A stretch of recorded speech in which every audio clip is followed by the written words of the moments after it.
જો જુદા જુદા ઇન્સ્ટ્રુમેન્ટ ભેગા થઈને વાગવા લાગે તો એક સરસ સુરીલું સંગીત બનાવી શકે છે.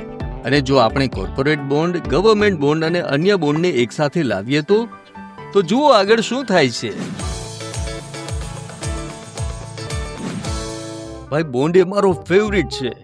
હા યાર, શું સ્ટાઇલ છે તેની. હા યાર, એકદમ રિસ્કી અને થ્રિલિંગ. મજા આવી જાય છે બાય ગોડ. હે, મારા વાળો તો યીલ્ડ, સેફ્ટી અને લિક્વિડિટી માટે નેમ કરે છે. અરે તું કોની વાત કરે છે? મારા વાળા બોન્ડની. હે, મને કંઈ સમજાયું નહીં. આઈસીઆઈસીઆઈ પ્રુડેન્શિયલ બોન્ડ ફંડ નામ તો સાંભળ્યું જ હશે. હા, સાંભળ્યું તો છે, પણ તે કેવી રીતે કામ કરે છે?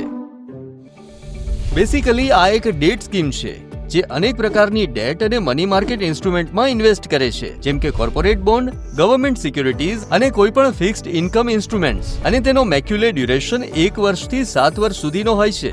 આ સ્કીમનો ઉદ્દેશ્ય છે મેક્સિમમ ઇન્કમ મેળવવી મીડિયમથી લોંગ ટર્મ પર.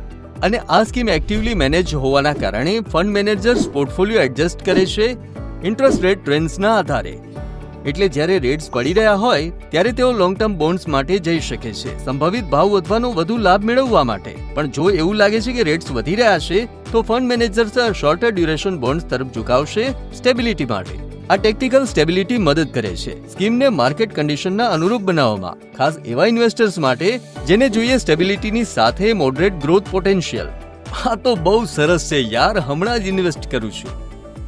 અને તમે કરો લાઈક, શેર અને સબસ્ક્રાઇબ આ ચેનલને આવી સ્કીમ વિશે વધુ ઇન્ટરેસ્ટિંગ ફેક્ટ્સ જાણવા માટે. મ્યુચ્યુઅલ ફંડ રોકાણો બજાર જોખમોને આધીન છે. યોજના સંબંધિત બધા દસ્તાવેજો કાળજીપૂર્વક વાંચો.